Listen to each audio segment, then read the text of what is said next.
it's a mass casual event, right? It started with a pickup truck with 3 guys badly injured. Right. Oh, we're happy, right? Hey, we're going to help them. Yeah. My guys will help them because I'm busy doing other things because I got to figure out what's going on. But my guys are more than happy to put gloves on and help, stop bullet wounds. The guy's got an arm cut off or whatever. Yeah. We're helping the PA. And then 3 became 10, became 15, became 60, became 85, all the way to 120 within 8 hours. All right, here we go, Butch. So thanks again for taking the time out of your busy schedule to chat today. For viewers that are tuning in and are going to watch this, I want to introduce Butch. I'm going to let him speak about his current situation and status, where he is in London, what he's doing, but also a little bit of his background. And just to kind of preface this conversation a little bit, Butch and I, our intent here is to share some positive. We want to let people know that, there are some differences between CSOR, JTF2, CJIRU, and amongst other organizations in the Canadian Armed Forces. But really what this is meant to do is to, allow you guys to see 2 former guys chatting with each other, sharing some commonalities, but also giving you some ground truth on their experiences. All right. So this is meant to be positive, and hopefully everybody can benefit from it. So without further ado, Butch, thanks for tuning in. And if you don't mind, just tell our viewers a little bit who you are, where you're at, and what your background is. Yeah, thank you, Randy. Thank you for inviting me on your podcast. I totally agree with you. Hi to everyone. This is a discussion between 2 retired has-been operators, and I'm happy to be here. So, not to bore anybody, quick background. I joined the Canadian Armed Forces in 2000 in the Vendus. You can tell my French accent.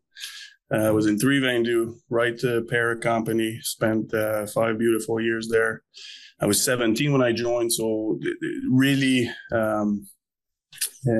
it's who the regiment down there, the Vendus, they made me who I am. They know that. I told that I'm still in touch with many of these guys. I became a man in the Vendus and the Paracoy. Lots of respect for these guys.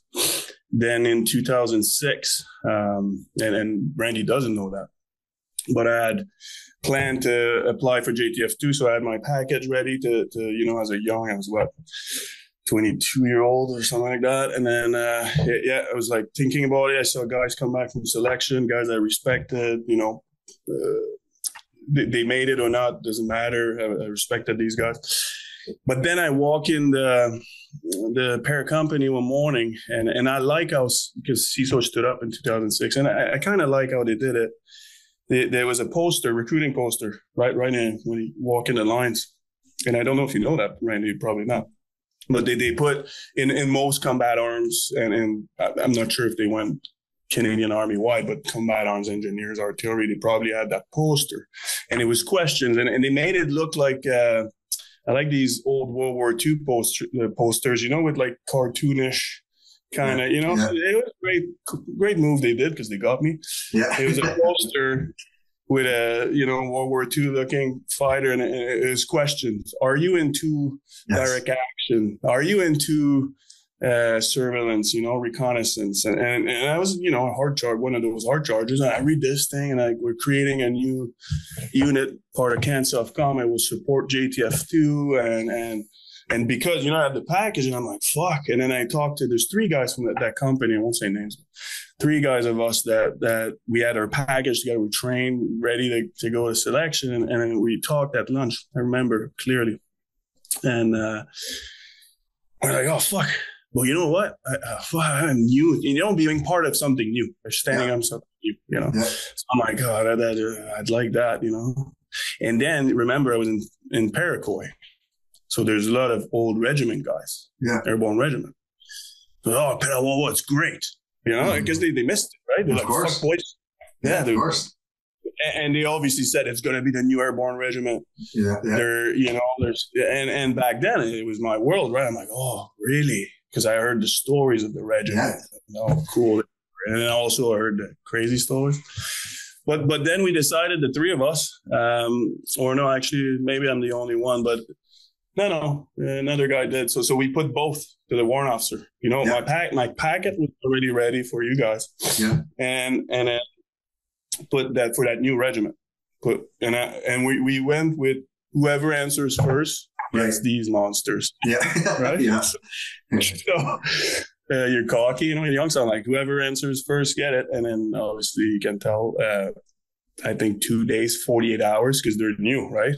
So, Butch, this is interesting. Where you put your application in for both JTF2 and CSOR, and even though we didn't know at that time what CSOR was going to look like, I do remember that poster that you're talking about because I was at JTF2 at the time when CSOR stood up, and I was stoked. I was really excited for it. But we all were wondering the same thing: what is it going to look like? How is it going to unfold? But for you, when you applied, what was the determining factor for you to apply it to both? So like, yes, you said whoever applies to you first, you're going to be happily, you'll take on the challenge. But what was it that, you know, your thought to try out for JTF2 or your thought to try out for CSOR? Like, what was it that motivated factors? You just wanted to do something else, or was it something specific about JTF2? Prior to even putting the you know, the little, I was at the stage of like putting my intent, you know, not tested yet, just, you know, it was back in the early 2000s. You guys were younger, right? You know, 93, I think. Was it 93 that you guys? Yeah. So it was still a new thing, right? Like 7 years old. So it was still really dark, and guys that would go on I don't know how it is now, but Vain Dues, we could say names, but Vain Dues that would go on selection and come back, they were pretty, you know, I know that kind of in the CAF now, people know a bit selection and what's selection, what you do, you know, same for CSO now. There's people that know the entire fucking thing. But back then it was still the woke culture wasn't a thing and people were still hard. So guys would come back and that's the thing. I remember a guy I respected a lot and he's still with you guys. Yeah. He came back and didn't say a thing. He was battered, skinny, you know, in a week got skinnier and he didn't say a thing. So the class was like, oh, the black curtain, you know, like, fuck, what did he go through? And as a young, you know, I grew up poor and not a hard-breathing at all, but, you know, really blue collar. So I was already kind of hard inside and I'm like, fuck, that you know, that thing that's for me, right? When I joined, look, let's backtrack a little bit. When I went as a 17-year-old in the recruiting office, and I'm not pumping my tires whatsoever, but I walked in there, I'm like, I want to do, you know, the hardest job. Because, you know, I'm a 17-year-old skinny, full of pimples. And he's like, what are you doing in here? I just want to join the military. And I don't know where I want to go, but I want to go to the hardest place. So obviously he slid the infantry piece of paper, plus I have no education. I, you know, didn't even finish high school. So he's like, yeah, this is for you. Then I go through battle school, blah, blah, blah. You did it too, right, blah, blah. Yeah. Arrive in the Vain Dues and deployed, you know, immediately after infantry. We went to Bosnia. Bosnia was over, right? It was peacekeeping missions. So I was like, it wasn't enough. So you see where I'm going? Yeah. I'm like, no, this is not what I'm talking about. Yeah, I was proud. Maroon Beret, the regiment history, you know, I was proud, but you're still sitting in the stairs and sweeping the floor until 3 p.m. and going home, you know? And I was like, I think that's a lot for a lot of guys. A lot of guys that are in the Canadian Armed Forces right now, you know, that are in the infantry, for example, they want to do more. You know, they're motivated, they're hungry, they want to train hard, they want to deploy, they want to do stuff that they can be proud of. And what's great about CSOR, JTF2, Sea Driver, all the other organizations is that it gives them something to aspire to. If you could give any advice to a young infantry soldier right now in the current state and status that the Canadian Armed Forces are in, what advice would you give that young infantry soldier? So picture talking to yourself at 18, 19 years old in the Vain Dues. What would you say? I did think about that not too long ago when that Can Forgen come out. And again, I'm retired and I'm not bashing my military. You know, I'm a Canadian and I'm not bashing them. I'm just saying when I saw that Can Forgen about, you know, you can wear whatever you want, your hair length, your color, you know, you see where I'm going? Yep. I immediately, and I told my wife that I didn't tell her like, oh, I'm pissed off about the camp. I was just like, oh, we're in a bad spot in Canada. And I was explaining, that if me at 17, I decided around 14, 15-year-old that I wanted to be in the military. So if me at 15, 16, 17 saw the state of it, it would have been a punch in the mouth, Randy, because I would have been like, I've been craving. I watched every, we're about the same age. I watched every single Full Metal Jacket. I was ready. Vietnam documentary, I've seen them all. Yeah. And I was okay with it. And I was like, oh, I can't wait to have the age. That's why I joined at 17, not 18. Made my parents force them to sign it because I wanted to go. And back then it was still, infantry. Yeah. I'm French Canadian. I had to go to Main Deuce. And I was happy. So to your question, I would tell that young Butch that there's still places in the CAF that is protected. And it's not bad change and opening up. I'm not saying that. Yeah. But if you are a guy that wants to drive hard and be accountable and use your mind as much as your muscle, there's still a place like that, and it's CSOR. Yeah. You can go CJAR, you can go CSOR, you can go JTF2. You can become in the Air Force and then make it to 427 and fly for CSOR only. Yeah. You can. And then, you still talk to the boys, obviously. I still talk to the boys. Obviously, immediately I was like, how is it? And it's not really changed. Like, it's us, Yeah. So there is a place that's protected. I'm sure there's other places. I talked to Vain Dues. I talked to Vain Dues, and it didn't really change. Nobody showed up with high heels, and so there's still something for you guys. It's good advice, man, and I would agree with you. I would echo it for sure. I'd let the guys know if you're motivated, man, like you can. There's still places for you to go, and you may not like the atmosphere that's happening right now, but like any situation, it changes. Yeah. It changes. So, and because we're two old dogs, I can add to, I just thought about that, but I can add to, and I think you're going to agree, and if you disagree, tell me. I think that we're in a moment, when did we pull out of Afghanistan, 2014? Yeah, I think officially there was, officially 2014. Right. So we had these great years, and when I say great, it's not great to lose guys, but I'm saying that we were at war against terrorism in Afghanistan for 11 years or whatever, and the populace and Canada is supporting us, and yes, we're losing great warriors, but then that's something that makes the population understand why the military exists. Yeah. Now we're kind of in a dark era. There was a command that was involved in Iraq and stuff. Us.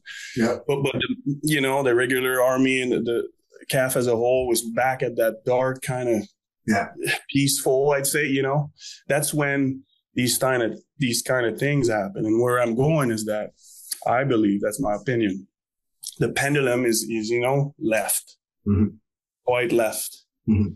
There's going to be an event soon. Oh, yeah. I call it soon. That will bring the pendulum back towards needing us.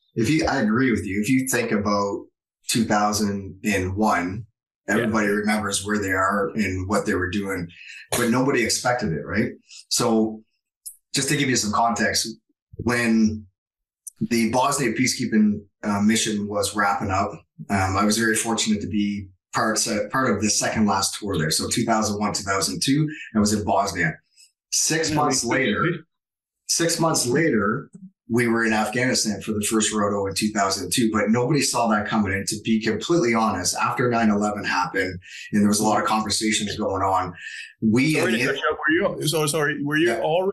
the PPCLI or were you already with the command? No, I was with the PPCLI. Okay, great. Fuck you, lucky. I wish I was on that. I was very lucky. I'm very grateful for the career that I had. Good for you. 2001 Bosnia, 2002 was in Afghanistan. But where I'm going with that, there was about a 6-month period there where there were some rumors floating around about the potential of us moving into Afghanistan after 9/11 had occurred.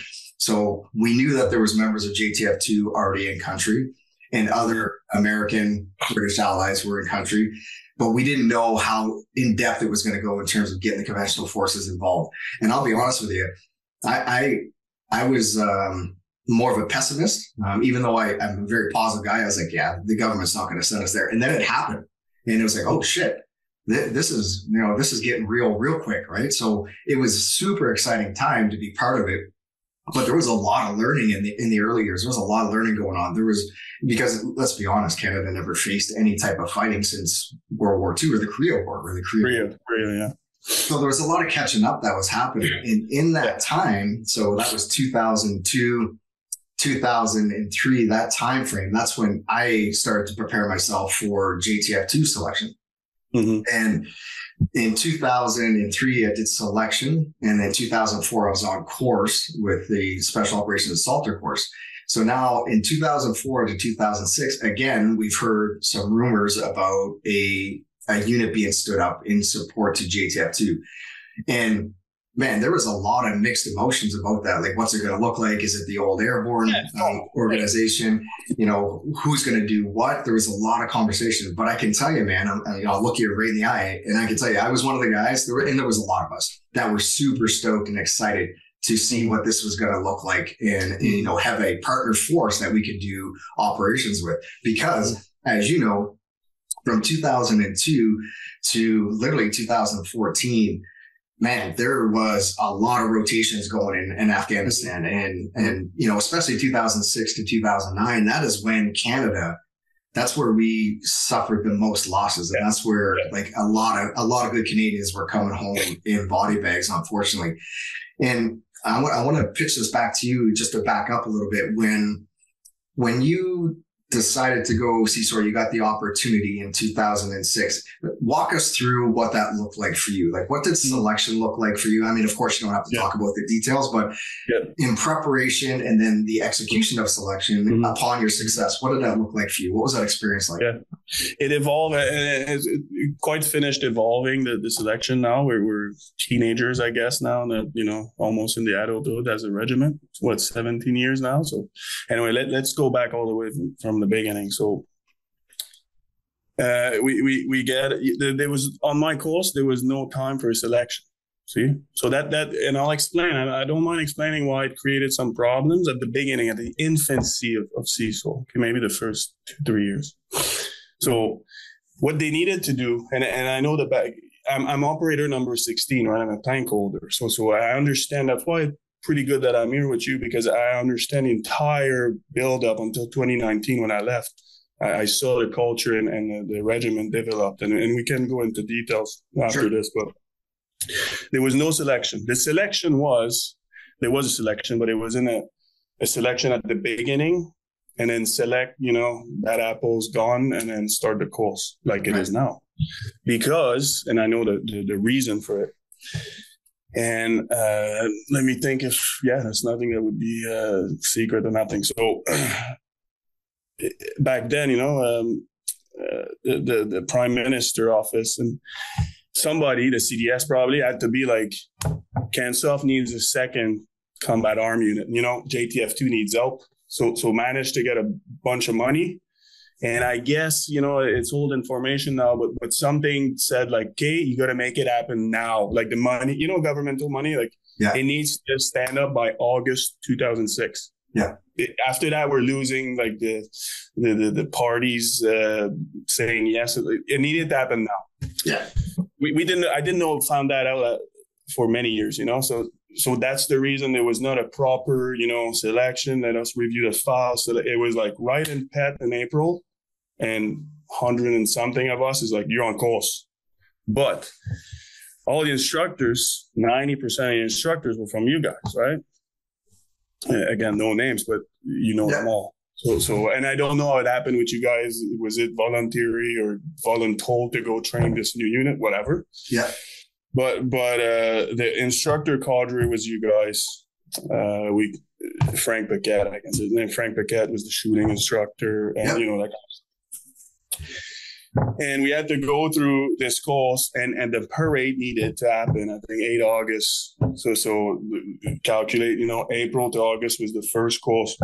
As a culture joke, guys like me, the plank holders, we call it the push course. because there was no selection, right? And there's a lot of joking, like whatever. Sure. The problem I was saying within the first 2-3 years, there was a lot of, and maybe the kind of rivalry in between the JTF2 at first and CSOR came from that, is that because they needed to come up with a regimen, they needed to come up with a full SOC. At first, it was just one special operation company.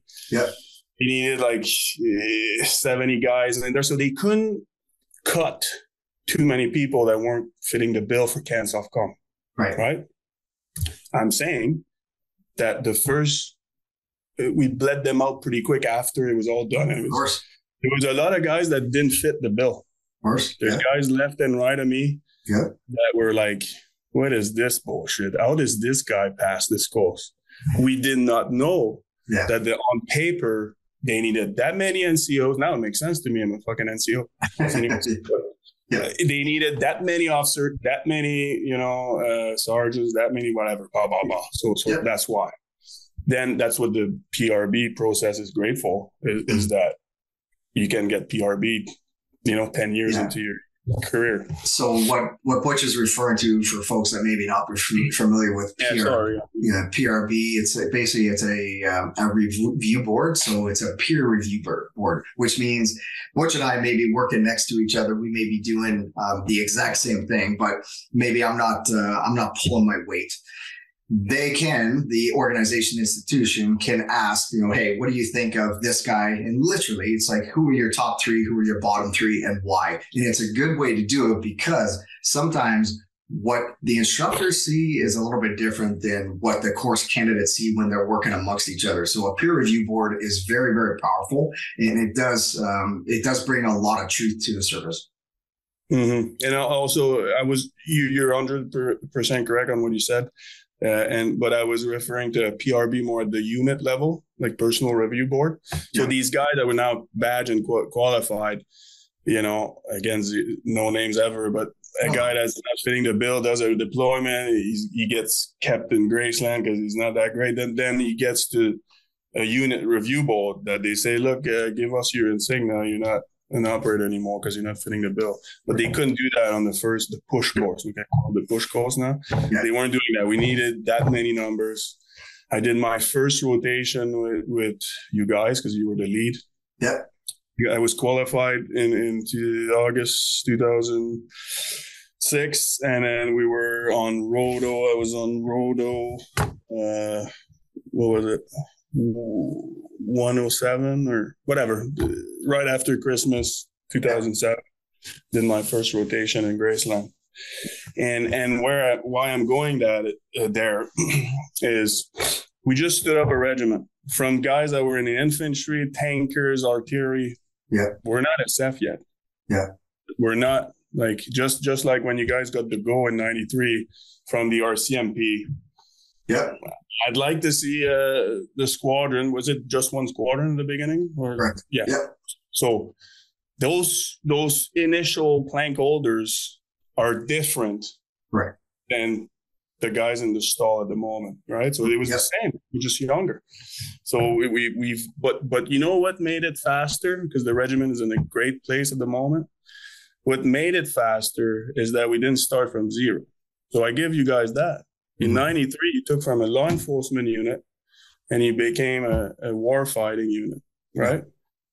Us, it sped up the process because, like I said, who was teaching us was Hill guys, and then we're deploying alongside so we can actually, see how a special operation task force work. Yeah. So that's why I think we're into 17 years now. I've been out for almost 5 years, but it multiplies the speed that a unit can. Absolutely.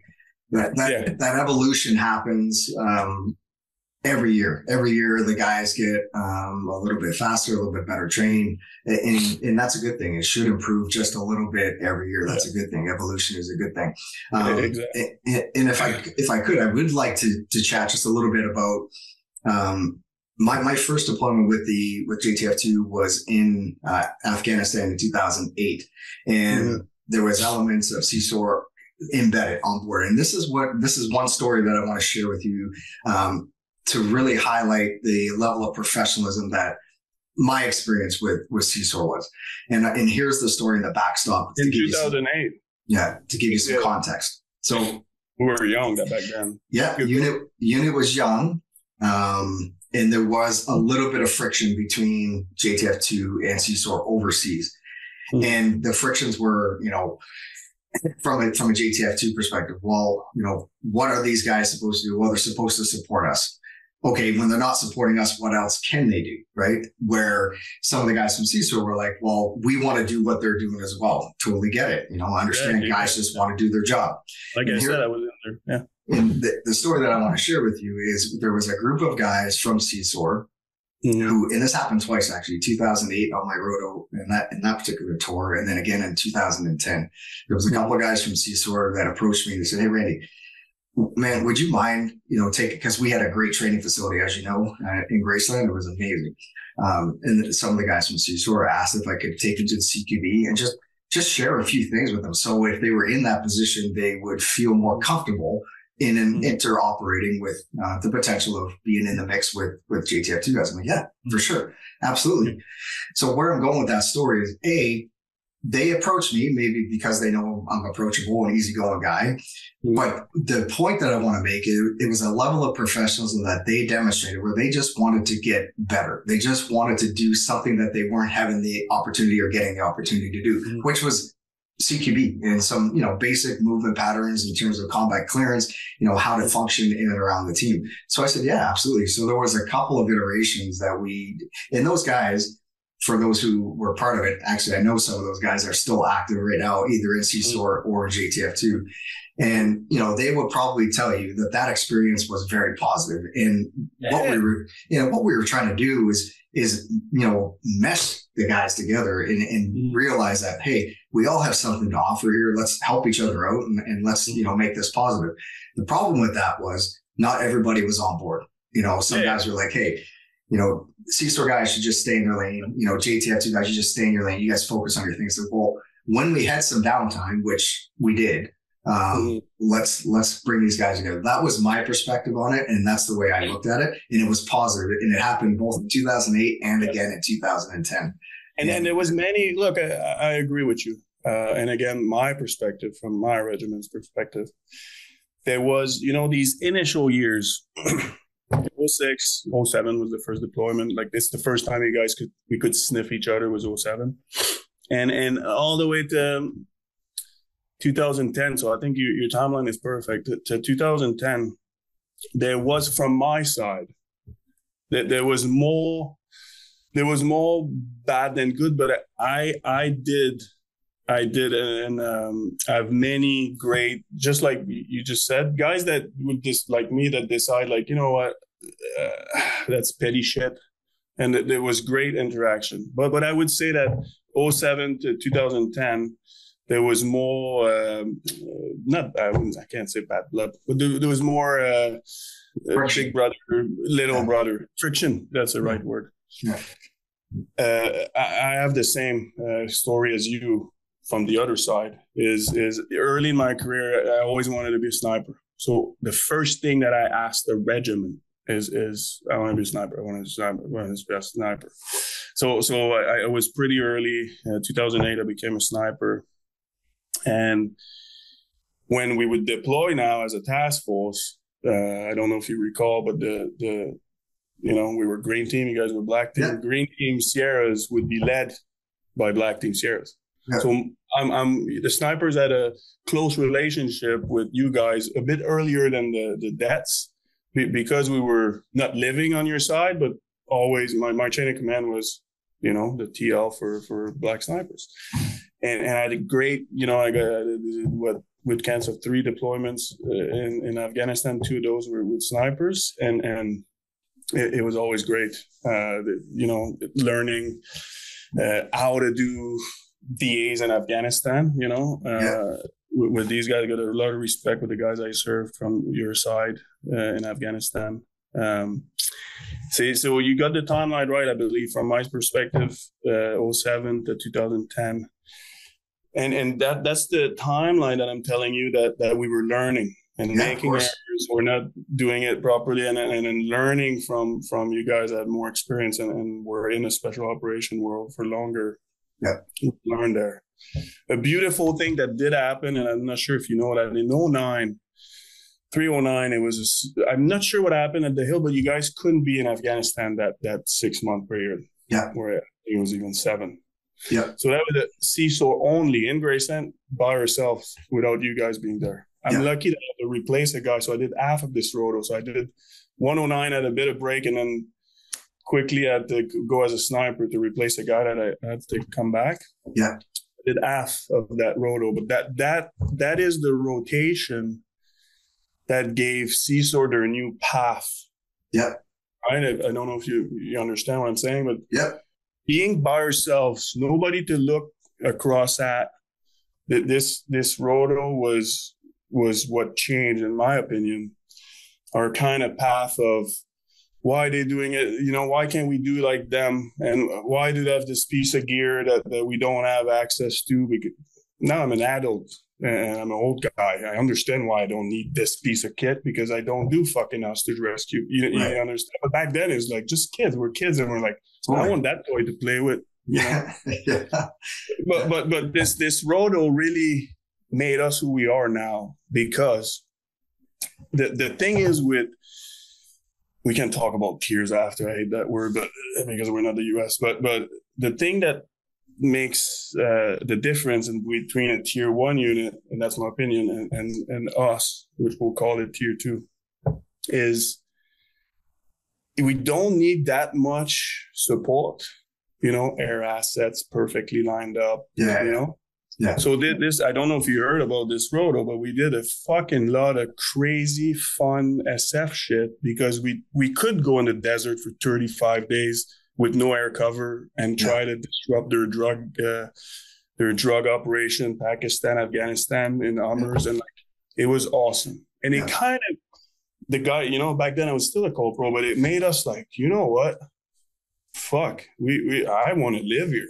Yeah. You know what I mean? Yeah. When they pulled us out of the desert with a beard that long, I haven't showered in 35 days. Yeah. I was like, this is what the regiment is. Yeah, that's awesome, man. And know, you know what? I love the fact that you shared that. Dollars of hashish and Taliban's fucking Al-Qaeda scared. We got in a tick with Pakistan because they thought we were a bit too close to their border. Yeah. And we got an apology from their CDS saying, "Oh, we're so sorry. We thought it was Al-Qaeda." And fuck off. You know what I mean? It was great. And that really gave us kind of a new, hey, we have a place here.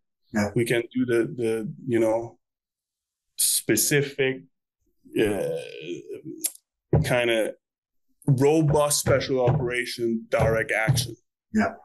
And after that, I can tell you from experience, 2011, 12, 13, up to now, there's no more looking over the culture is great in the regiment. We are a spec ops regiment. Yeah.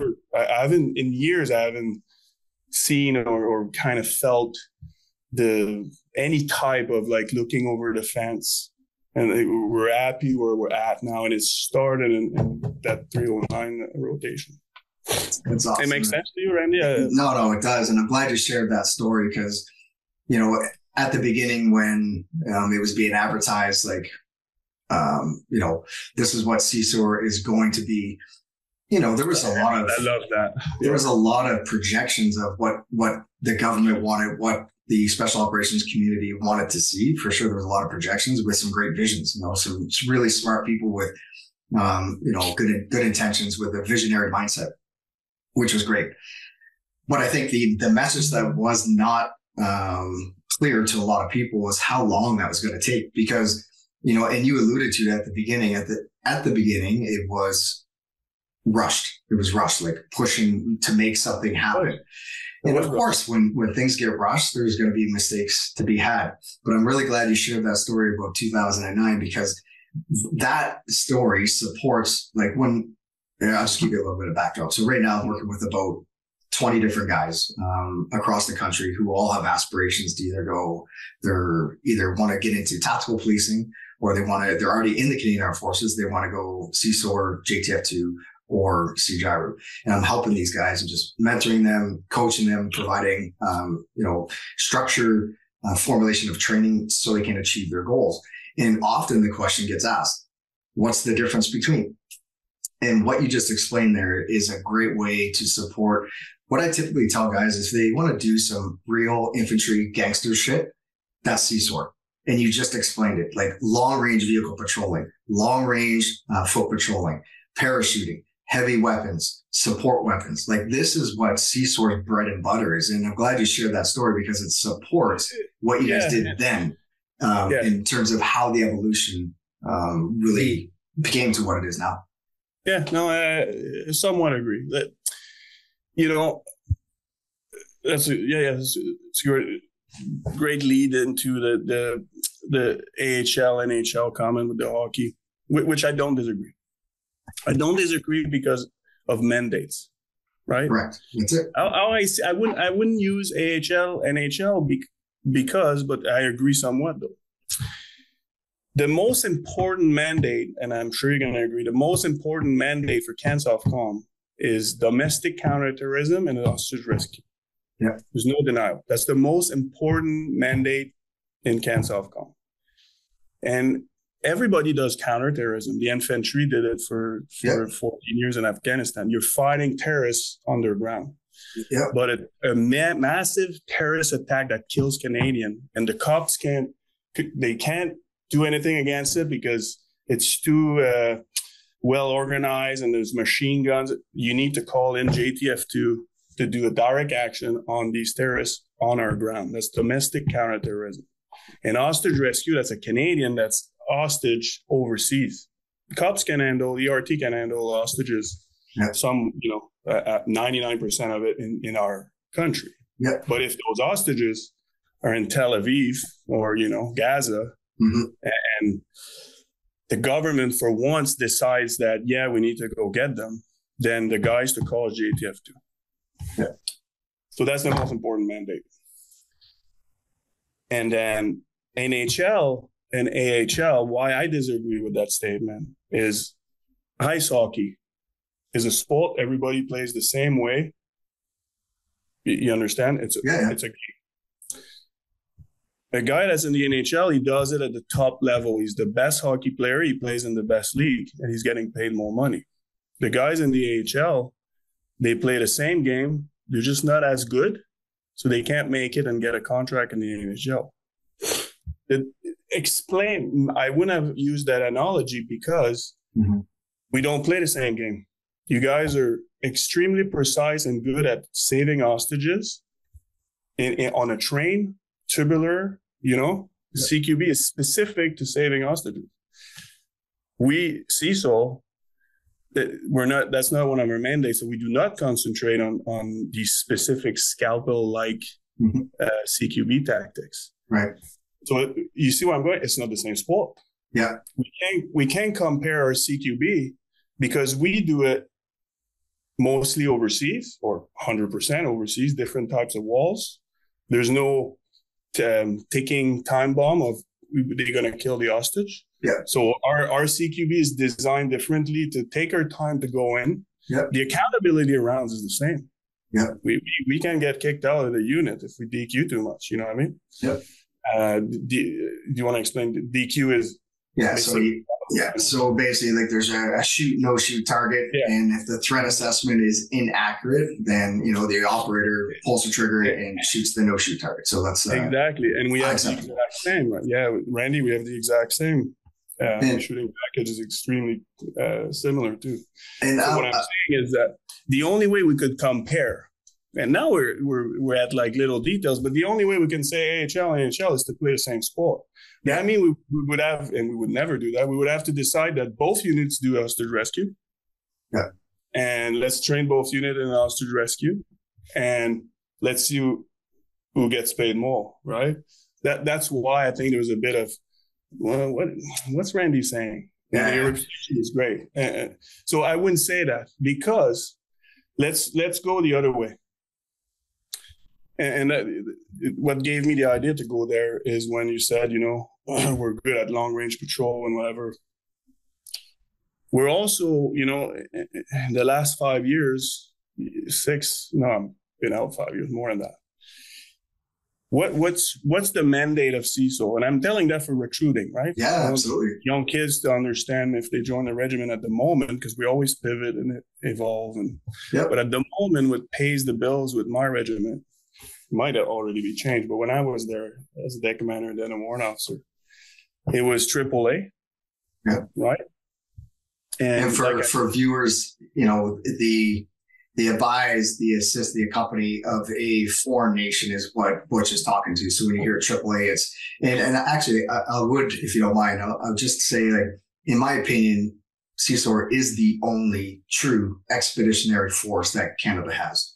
And that is a unit that is deployable on very short order to fly into a foreign country and then provide a AAA type of operation. I agree with you. And so what I'm saying, let's say we would magically, Randy and Butch, decide to just reverse the roles and bring Ottawa, the Hill, into our world of how do you build trust? How do you show up in a country?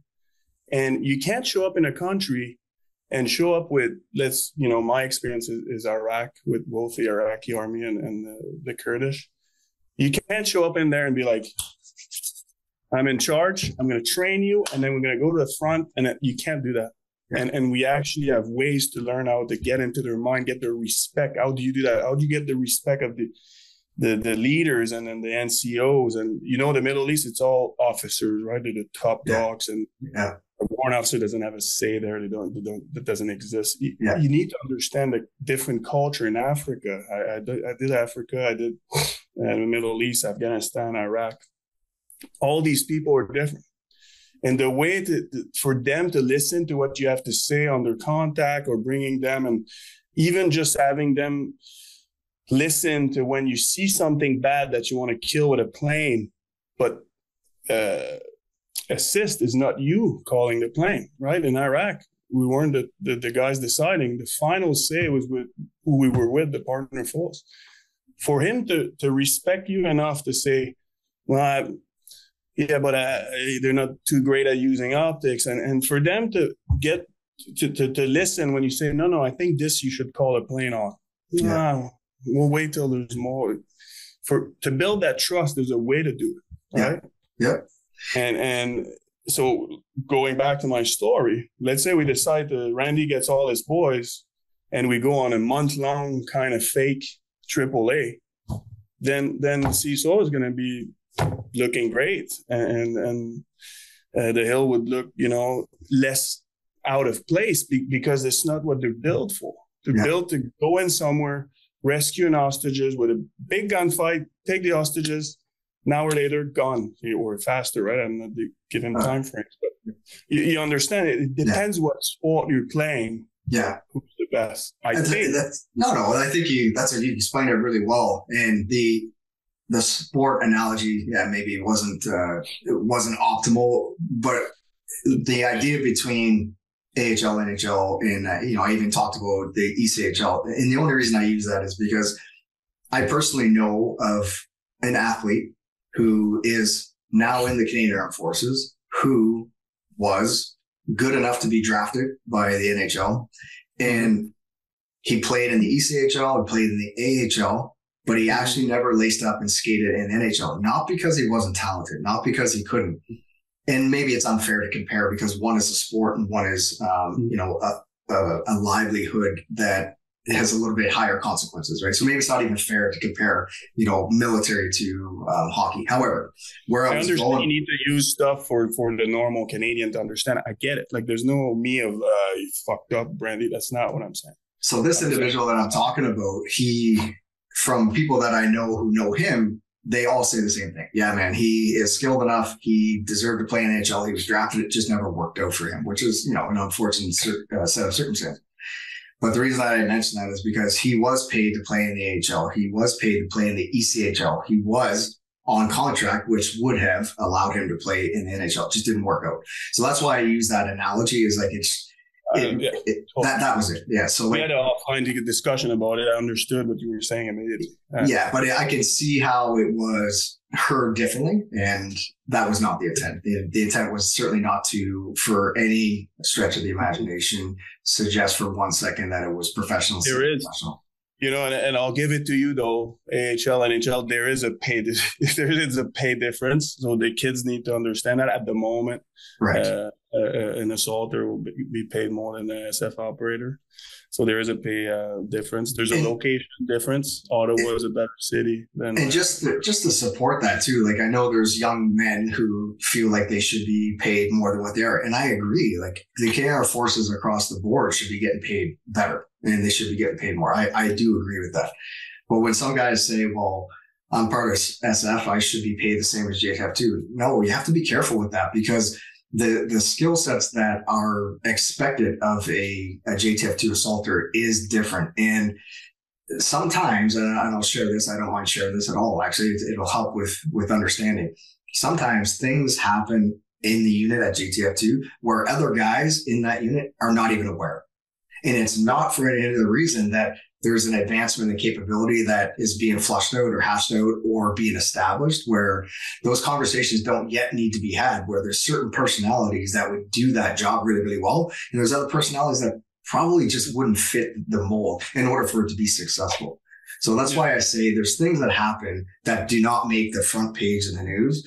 And for people to say, well, JTF2 doesn't do anything. They're highly trained, but they don't do anything. That's not accurate. And that needs to be carefully navigated so expectations can be managed adequately. I agree with you. That's a full agreement. Look,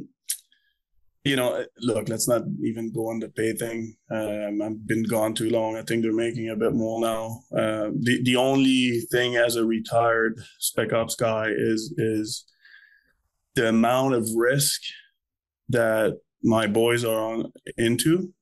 And I'm not talking about DAs in Kandahar and stuff back then, but for many years, and that's not even negotiable, I know for a fact, for many years, my regiment has been in heavy combat. Like even in Afghanistan, we did VSO operation. I don't know if you know what we were doing. I haven't done one, so I'm not stealing anybody's story. I hate doing that. But the VSOs with the Green Berets, these guys, these veterans from that in the regiment, they're gold to us because they were in heavy, long time. Fire sustainment. Yeah. So since then, it's been like that. Yeah. In Iraq, there's one story I can share because I was there. In Iraq, we were on the flood the entire time, forward line of own troops, right, with the Kurds. And that was our mandate. It was to advise, assist them on delivering lethal from the air on ISIS. And the guys that were with me there twice, again, no names, we were under rocket attack every day at 4 p.m. That was Katusha hour. And, so the pay stuff for the regiment guys is like, we understand everything you just said. We understand, but it's political, right? Like it's not even you guys deciding how much you make. It's not us. There's also the regiment have been under a lot of risk, and somehow we didn't lose guys, Drew, but we could have lost way more, myself and the boys. Sometimes you're on your belly and it fucking lands like right. So that you got to understand that the grinders down there, they're like, fuck, why am I making the same as, another unit that's not a combat unit? Like what the fuck, So these things. The story I wanted to share, because I think your audience would somewhat enjoy, and because it made the news heavily, I don't know if you probably saw that back in 2017, but 2015, it made the international news. So it's okay for me to talk about it a little bit. But Daesh in December 2015 did a big flood push. Are you aware that? Yeah. So I was the TL there for co-TL because I wasn't in charge of snipers, but I had 4 snipers with me. And I was 4 months into this roto of advising and assisting my Kurds, and it connects with pay. I'll be a bit everywhere with that story, but it's a great one. So, I was a sergeant back then, Randy. And that's another thing that the regiment and the Hill. So now I'm talking to the kids that want to join CANSOFCOM is as a sergeant, and it's the same for you guys. You know what? I saw a video you did with, hey, you can send two assaulters with a bag of money, they'll make it happen. It's the same in the regiment, right? You're putting a sergeant on, like 1.2K away from one of the towns that ISIS has taken. So we have a team house 1.5 away from the enemy, and you're a sergeant there in charge of about 30 kilometers of Kurds. And there's about, I think it was 6,000 Kurds. And as a sergeant, you're not an officer, people that understand the military, you're in charge of 30K of a defensive line. Yeah. And you're basically in charge. You do your checks you get to know all the commanders, the commander, and you're in books learning about trench warfare and bunkers. And they look at you for like, hey, we saw activity over there. What should we do? Blah, blah, blah. And you do that weeks after weeks. You get to learn 30 kilometers of another country's front line. You don't speak Kurdish. You speak through an interpreter. Yep. And you need to own it for your rotation for 6 months. That's a lot of pressure because it's a lot of pressure for sergeant, a deck commander, because it's national news and we have clear mandates that we're not to engage, Daesh or ISIS directly, and it needs to be through your Kurds. And so then you're building relationship because when you tell him we got to do this, he needs to respect you enough to do it, right? Yeah. That's the broad stroke of it. Is the pressure on a lower rank level is immense in CANSOFCOM, both in Ottawa and in Petawawa. So people need to understand that you got to be ready to step up and have national interest on your shoulder, right? Yep. It's definitely a lot of pressure for sure, and it's not for everyone. And there are guys who have no aspirations whatsoever to be in a leadership role, but they're great operators. They're great assaulters, and they need to be celebrated. I believe that they should be. And then there are guys who they see themselves as fulfilling those positions really well as a leader. But to be completely honest, they may not have what it takes. And the way my solution to fix that problem would be being honest with guys and not worrying about people's feelings so much, because sometimes people end up in those leadership positions.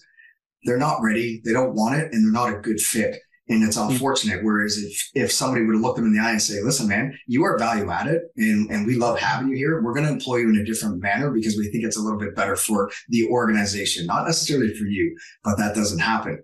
Yeah. Sometimes it's the opposite where, I heard a saying one time say, you want to get something done, you give it to somebody who's already busy, because doers do. Sometimes, hence, burnout happens because good leaders who are doing awesome stuff, they continue to get other tasks put on their shoulders. I agree with you. It's the same. Right? It's the same everywhere. So doers do, leaders will lead, and that's a reality. If we were just a little bit more honest with guys and say, listen, man, you're either not ready yet or you're not a good fit because of your personality, give this guy legitimate feedback. But the concern with that is hurting people's feelings, but also from a liability perspective. People don't want to be completely honest to their subordinates because they're afraid that person may launch some sort of lawsuit against them or whatever. It's like, listen, man, I'm just telling you the truth. You may not like the truth, but the truth needs to be heard.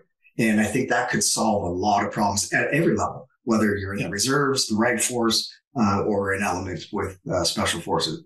That's just my opinion. But it's a good opinion, though. I agree. Where was I going? Yeah, so let's just finish that December thing, because now it's recruiting, right? I want these kids to hear that they're thinking of joining the Spec Op Regiment. I want them to kind of have a glimpse on what they can get ready for. So in December, the IH got ready they were trying to push the line. So take the village that was behind us, right? They wanted to push forward, move their line south towards Erbil. So obviously somehow we didn't pick up on it. And then in the middle of the afternoon, it could have been anywhere, but it happened. It was in my sector. So because the ground was, anyway, don't need to go there. But the ground was after the fact. I'm like, yeah, it was a good move from them. Anyway, the ground was good for them to try to come in that valley and flood in. Yeah. And it happened. It was in me and 5 other guys plus a JTF plus 4 snipers. So make the count. It's us in our little TI. That's the K from that push. Yeah. And when you push, then you get closer.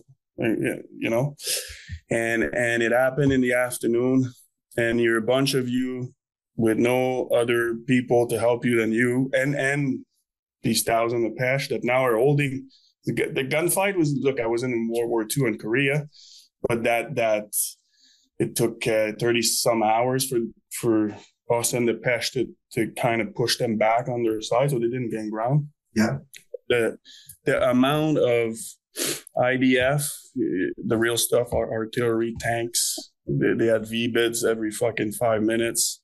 And the noise level, it came from the flood. Like, it came from where the big fighting's happening. It was loud enough that when it's really spurting up, you have to speak louder. Like, that's the amount of sound. Yeah. Because, again, you're going to remember, the after report said that they pushed with about 5,500 fighters to try to take this valley. So it starts magically at 5 p.m. and then first of all you need to figure out what's going on. Yeah. And then casualties start happening because when you're an SF team deployed forward to build that relationship, what do? We have a nice aid station that, hey, commander, if you got guys that are injured with bobos or whatever, they can come to us and we'll fix them, right? We have a medic with us. And then we lucked out that, again, no names, but we lucked out that the PA for the task force, what's it, PA physician's assistant. So it's a doctor. Yeah, and he was from that year or that roto. He was from you guys. And he would come live with us once in a while. We loved the guy, and he would come live at our team house for a bit. It happens that he was there, so we lucked out, right? Right. Because these Kurds that we build a relationship with, they're like, okay, we got injured, let's go to the Canadians. So Randy, I don't know how much you heard about it, but it's a mass casualty event, right? It started with a pickup truck with 3 guys badly injured. Right. Oh, we're happy, right? Hey, we're going to help them. My guys will help them because I'm busy doing other things because I got to figure out what's going on. But my guys are more than happy to put gloves on and help, stop bullet wounds. The guys got an arm cut off or whatever. Yeah. We're helping the PA. And then 3 became 10, became 15, became 60, became 85, all the way to 120 within 8 hours. We ran out of any type of medical gear, but bandage, hemostatic. Yeah. We're down at ripping bed sheets to pack wounds. Like, the boys during that 8 hours did more life tissue than anyone. Like, it was insane. Yeah. It's good for the experience because all that, what I'm saying is all this knowledge and this experience goes back into the pipeline to modify more. Hey, we need to bring more medical equipment. Yes. Lesson learned, right? Yeah. So it started with this. And our commander back then, CANSOFCOM commander, it just happened. And I don't know if you probably don't know that. It's not his fault. He was in the air. Like, he was flying to the States to do some briefing. So when the line of CANSOF is getting pushed, he's in the plane, so he doesn't know about it. Yeah. When he lands a few hours later, obviously his work phone is pinging like, hey, CSOR's in trouble. The Daesh is pushing the line.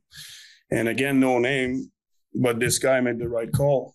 This commander made the right call because he's like, I don't care what they're doing.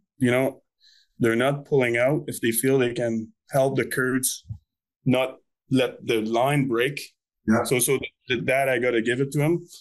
The fact that he said, CSOR, do what you have to do and help the Kurds take the line back is a solid command. And people can look it up.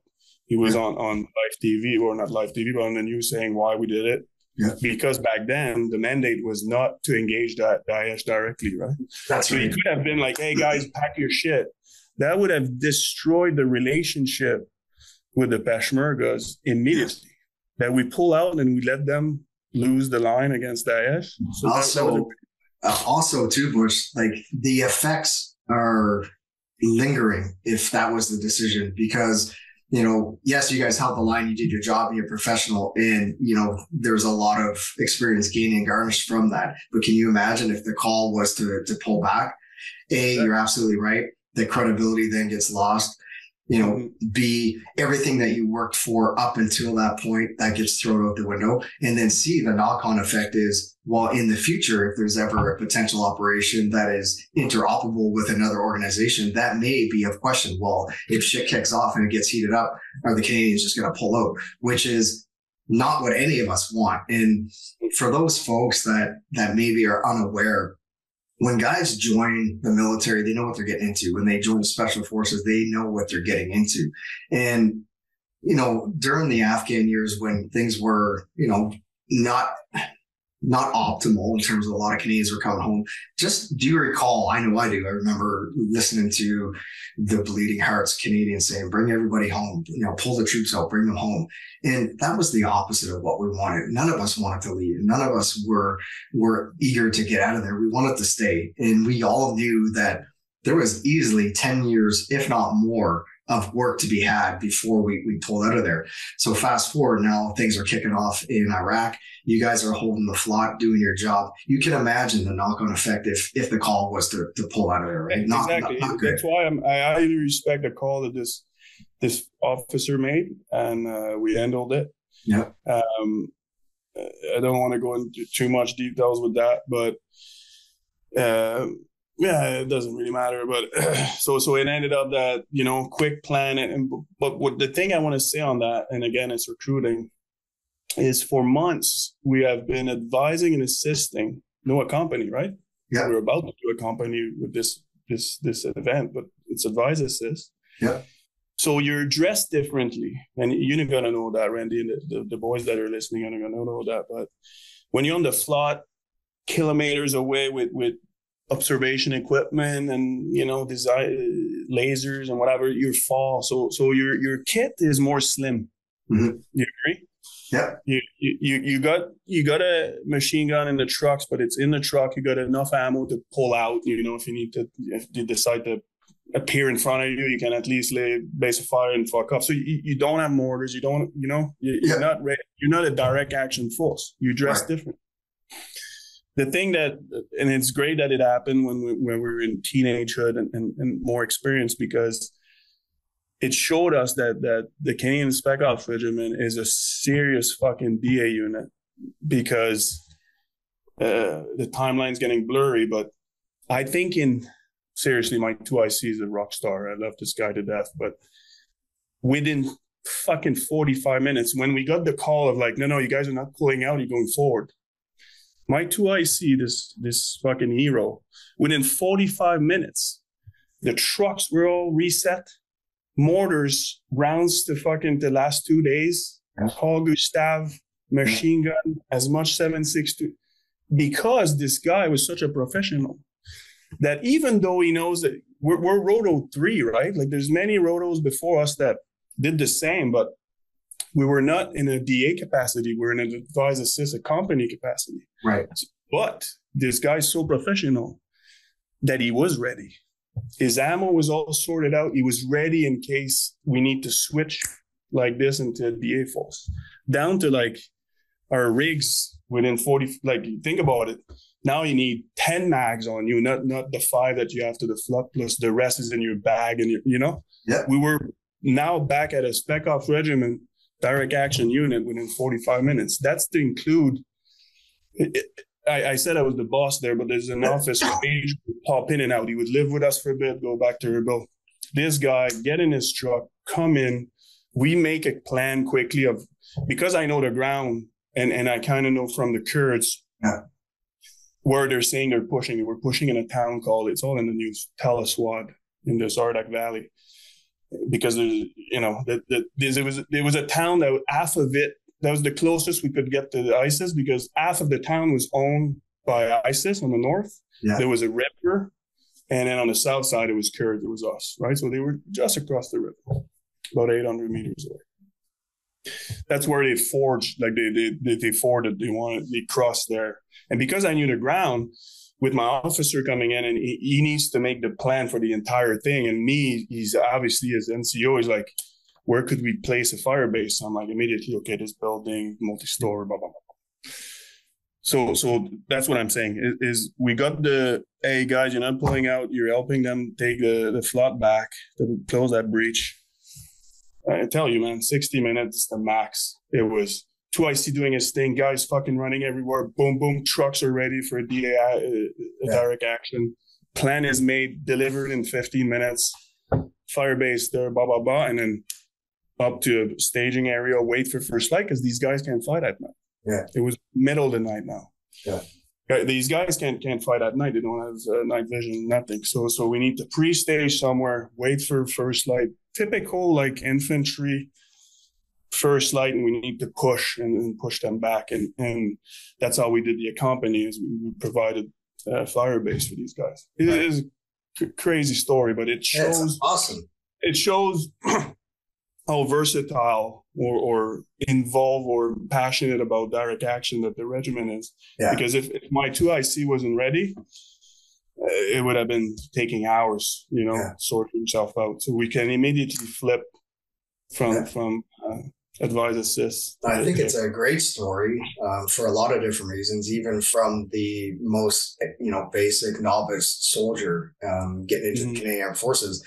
A lesson that we all can learn from that is, it's much better to be prepared than trying to, navigate what's happening and then think about putting things in order. So much rather have it than not need it than need it not have it, is what I'm trying to say. And we can do that at the most basic level. So being professional, and I got to say, you guys, prepared.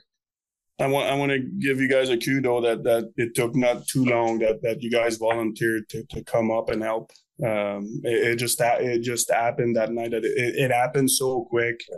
You guys pulled in the TI, so we did have a QRF. Like you guys were right there wanting to help. Of course, you want to get in the fucking gunfight.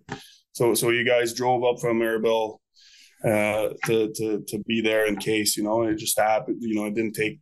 If it would have taken 3-4 days to take that thing back, 100%. We had our JTF2 boys with us up there. It didn't pan out that way. Right. Yeah, exactly.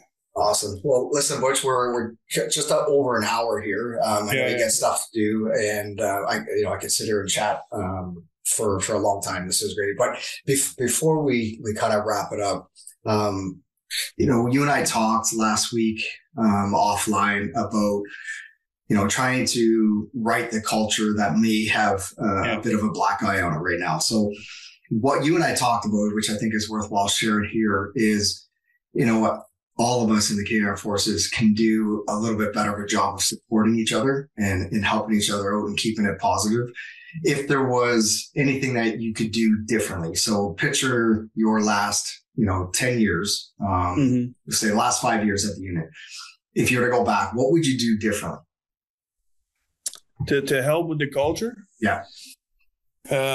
We got to go back. Yeah, I understand your question. We would have to go back longer, because I tell you, since I'm trying to remember years, but 2012 and onwards, the regiment in Petawawa does not look anywhere else than within the regiment. What I would go back to, I tell you, Randy, and I tell anybody that's listening, Petawawa is its own entity. We love where our culture is going. Our culture is great. And it's all about fixing what's broken. And there's no task that's too small. Yeah. Like the government can send us anywhere. Go over there and help these guys to get better at this, or go across the street to 3 RCR and go do a shooting package. There's no walking in, we're fucking SF and you shit and we'll teach you. No, there's no task that's too small for that regiment. So our culture is I don't know where it's at now. I think it's better. But when I left, we were happy with where we're at. Where I would change things as a young Butch is I would have tried to implement that faster. Right. Hey, Randy, I was one of the jealous one because I wanted to get into the fight. I joined CSOR, a new regiment, and I wanted to do what you guys do because you bring fucking bad shit to evil people, right? That's all that it started from that. It started from you fucking do it too. Like, why can't, you know? And then there's a bit of jealousy. And then, of course, you have bad apple, I have bad apples, right? I don't consider bad apple. I don't consider yourself as a bad apple. You said it. You had great, we had great interactions. Yeah. I would have tried to bring this culture that we have faster. Right. Yeah. And that's good. And how, that's good for guys to hear that. And, for the younger generation that have aspirations to do more, dealing with the culture that they're dealing with right now in the Canadian Armed Forces, where, there's a lot of emphasis, a lot of heat and light put on, LGBTQ, GQ2 plus, whatever it is, the acceptance of everybody. And that is a deterring factor for a lot of young soldiers who are motivated to get after it and want to do their job. So what advice would you give a youngster who, yes, he's got to sit through a 5-hour presentation on how to be respectful within the Canadian Armed Forces. He'd much rather be out, learning how to shoot his gun, and be a better soldier. And I totally agree with him. And I try to help these guys navigate the waters in terms of, I use the term, it's a bit of a cliche, apply some tactical patience, we got to deal with these things right now. They're not, it's not enjoyable, for somebody that is already respectful and they understand what it's like to interact with somebody with respect. They just want to do their job. What advice would you give that young soldier who's literally, he's on the fence right now. He's contemplating getting out and doing something different because this is not what he signed up for. This is not what he wanted to do. Mm-hmm. I agree. I'm stealing your word, tactical patience. So like we discussed earlier that the pendulum will swing back. I would tell this kid, and I'm happy I'm not him, but I would tell this kid, I tell this kid, hang in there, concentrate on what you can affect, right? You can't affect the fact that we're in a bad spot. You can't affect the fact that you got to sit in that 5-hour briefing. What you can affect, be as fit as you can, be as good with the C7 as you can, if you're in combat arms, I mean. Yeah. Seek, there's still recce courses, there's still paras, there's still Pathfinder. Seek that personal development. Just drive into this. Avoid the noise. Don't listen to the noise. It's poisonous, right? Like there's probably corporals, older corporals that go, fuck this shit. Totally. Don't listen to that. Don't listen to that. Keep doing what you're doing. The pendulum will swing back. And again, like we said at the beginning, if you feel it's not enough, there is a place that has a bubble around it. And you see where I'm going at? Yeah. There's a place in the Canadian Armed Forces that has a bubble that is following the rules, but it doesn't really, we're not, yes, we do the briefings too, by the way. We have just as you're going to say, we're not immune to that. It does happen. It just doesn't happen as much. But I'm saying the bubble, I don't want them to don't. It's not, we're not immune and there's a bubble. We don't have to listen. We listen to the rules. It's just that the warrior spirit is still there. Yeah. And we do our job and carry on doing your job where you are. Don't listen to the poisonous kind of the voices around you. Yeah. And drive forward. And the pendulum will swing back. It's impossible. Yeah, that's good. That's good advice, man. I agree with you. And I do want to say thank you very much, Butch, for taking the time to share your story and let people know a little bit about who you are and what you're doing. Actually, we never talked about it too much. Like if you have a minute, if you're open to it, just share with folks what you're doing now. Because I think it's an inspirational story as well. So you spent time in the Canadian Armed Forces and then now you're running a successful security business in the UK. How did that happen? Quickly, you gotta go. So I left. I got poached out from I was really happy in my career. heavily involved in the air sniping program. But like, when you get to rank level, certain rank level, I was at warrant officer, you become more of a, I can't use office bitch, but you're now at the corporate level, right? You need to train guys and arrange stuff, and that's never what I wanted to, I had accomplished everything I wanted to do. The best position that I've ever had was leading guys in battle, and I was done. Like all my checks were all done. We all have a different checklist. My checklist was done. Right. I was still happy. I was happy where the regiment was going. Then I got, through a friend, I got poached to leave to privately work for a family here in London, a Canadian family that immigrated here. And it's really dangerous in the city of London for rich people. There's a lot of crime against rich people for their jewelry, for their possessions, whatever. So they wanted a security officer for their family, so a personal security guy for a family of 5. And I worked for them for 3.5 years. So I released. The unit was nice enough to give me a 30-day release because it needed to happen now. I worked for that really nice Canadian family for 3.5 years. Then this gentleman, the husband, actually gave me the idea to start my own business. He's like, look, I know you now, and you miss your regiment. You're a great leader, I can tell. He's like, why don't you start your own thing? I'll be a client, but have your own business. So build yourself something for your old age, right? Yeah. So that's how the business started. Good for you. And, and then we're 18 months old. So I'm a new look. I'm fucking drinking entrepreneurship, fire hose. One thing I can give to the Canadian Armed Forces and CANSOF and the regiment is that without entrepreneurship training, formal, like I said at the beginning, I don't have high school, planning, seeing the future, knowing how to spend my time. It all came naturally from serving, you know? Yeah. So that does help. I surrounded myself immediately with my type. So I only contracts retired special forces or special police here. There's a great, kind of the ERT in it. Yeah. That saved me from having to teach how to plan. My team leaders, the fucking tier leaders that they were in special air service or special boat service, they can teach me, you know what I mean? So I surrounded myself with good people. And one thing that put us on the map is I'm pretty proud of that. We're the first one to offer a private escort with motorbikes. It's too long to explain why, but it doesn't really exist. And we're the first one that provide clients with basically your private security on motorbikes. It's more agile, it sees more, and then you can drive your own vehicle. You don't have to have a CB team. You drive your own Ferrari or whatever. Because these guys attack them a lot with moped. There's something called here moped crime. So the bad guys here, they organize crime. They steal mopeds, and they just, because it's agile, there's lots of traffic in London, and they'll come alongside a gentleman driving his expensive car, and they'll break the windows, stab him, get his watch. Yeah. So we mitigate that by letting him drive. Doesn't have to have a Randy sitting next to him. He's in a Ferrari. Yeah. So he can drive by himself and he's protected. So we started that. So that's one part of the business.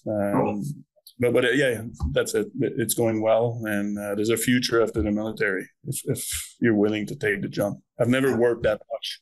I'd take a fucking gunfight before entrepreneurship. You know that, right? Well, good for you, man. That's awesome. Yes, entrepreneurship is long days for sure. Long days, but I'm very happy for it, man. I'm glad. Look at us on a Saturday, right? Yeah. Can't do Monday, Friday. Yeah. Okay. Yeah. Well, you know what? It's a Saturday, but you and I, we don't know each other that well, but we chatted a little bit. And what I shared with you before, and I'll share it again, is my whole intention and my motivation is to help others. I will always be in service to others. So if this is a Saturday, but I know recording this is going to benefit somebody out there, it's worth it, right? It's all worth it. So anyway, on that note, man, keep in touch. I know you got some stuff coming up, so be safe. Take care of what you got to do. And we'll do this again in the future, Butch. I really appreciate you taking the time. No problem. Take care, Randy. All right, man. We'll be in touch. Bye. All right. Bye-bye.